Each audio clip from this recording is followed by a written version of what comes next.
Это программа «Актуальное интервью». Весной из-за повсеместной атаки дороги становятся больной темой для автовладельцев. Причем нередко остается такой на все лето и даже на круглый год.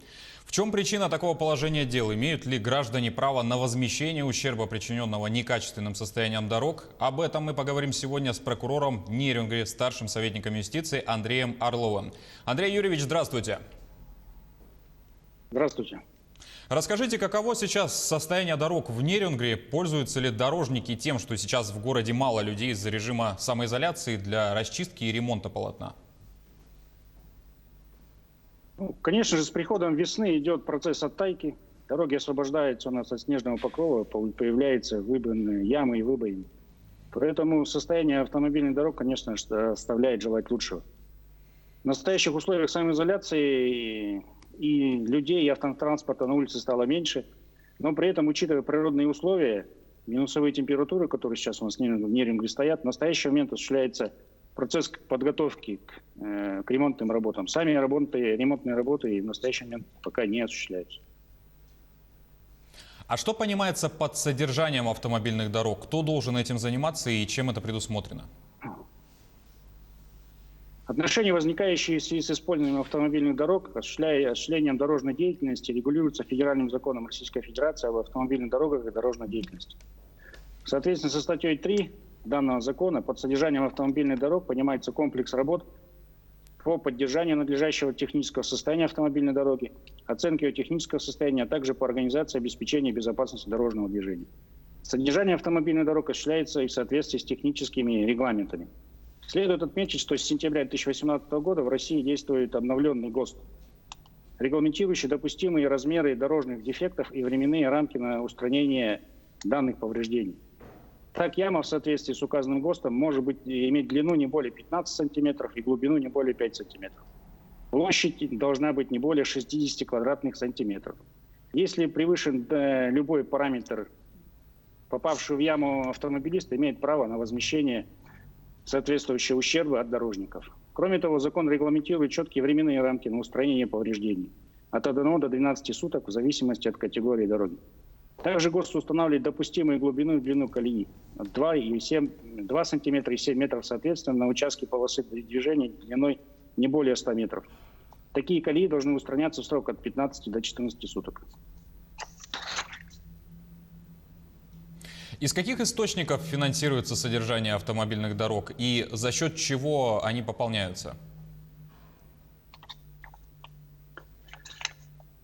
Дорожная деятельность в отношении автомобильных дорог федерального, регионального, межмуниципального и местного значения осуществляется за счет средств соответствующих бюджетов и иных предусмотренных источников финансирования, а также за счет средств юридических и физических лиц, если эти дороги находятся соответственно в собственности либо обслуживаются данными физическими и юридическими лицами. Хотелось бы больше узнать непосредственно о работе вашего ведомства. Какие нарушения выявляет прокуратура в данной сфере и как они устраняются? Прокуратура города уделяется пристальное внимание в данной сфере. Нами выявляются и, к сожалению, выявляются нарушения, связанные с безопасностью, с обеспечением безопасности автомобильных дорог. Выявлялись такие нарушения, как отсутствие на дорогах дублирующих дорожных знаков, недостаточное их освещение. По каждым фактам незамедлительно принимались меры прокурорского реагирования. В суд направлялись административные исковые заявления о понуждении собственников по устранению допущенных нарушений. В 2019 году 11 виновных лиц понесли дисциплинарную ответственность, и одно лицо по постановлению прокурора привлечено к административной ответственности. Если говорить про 2020 год, то в 2020 году нами выявлено уже 54 подобных нарушений. По всем приняты меры по устранению. Андрей Юрьевич, куда гражданам сообщать о фактах ненадлежащего содержания дорог и в какой срок должны рассматриваться их обращения и что делать в случае бездействия? Если граждане считают, что дорожное покрытие не соответствует установленным требованиям, то необходимо с жалобой обратиться в соответствующие органы. Государственный контроль, надзор в этой сфере осуществляется федеральным органом Ространснадзором и органом исполнительной власти субъектов. Что касается дорог муниципального значения, то, естественно, уполномоченным органом местного самоуправления. Данные обращения рассматриваются в соответствии с требованием закона о порядке рассмотрения обращений граждан в течение 30 дней с момента регистрации. Также граждане могут обратиться и в органы госавтоинспекции, которые в соответствии с ведомственным приказом осуществляют контроль за эксплуатационным состоянием автомобильных дорог.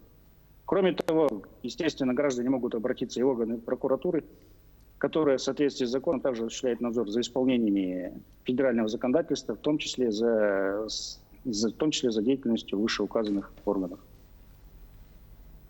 Может ли гражданин, автомобилю у которого причинен ущерб вследствие некачественного состояния полотна, взыскать этот ущерб? И чем это предусмотрено?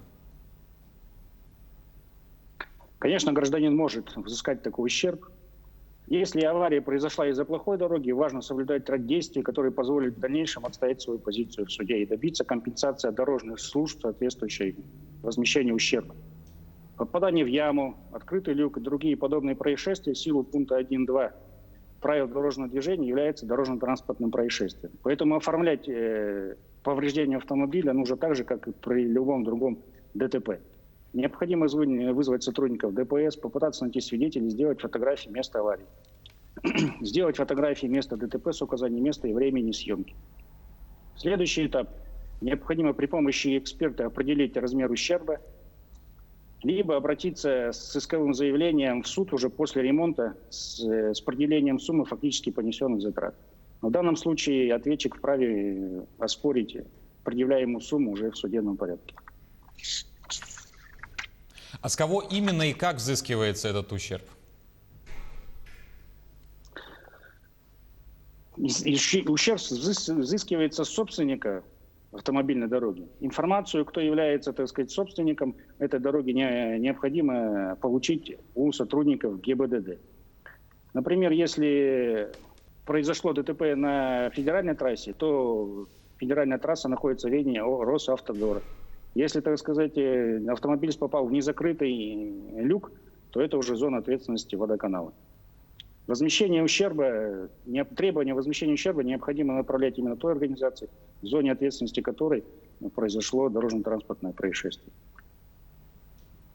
А какую именно ответственность несет владелец дорог или обслуживающая ее организация?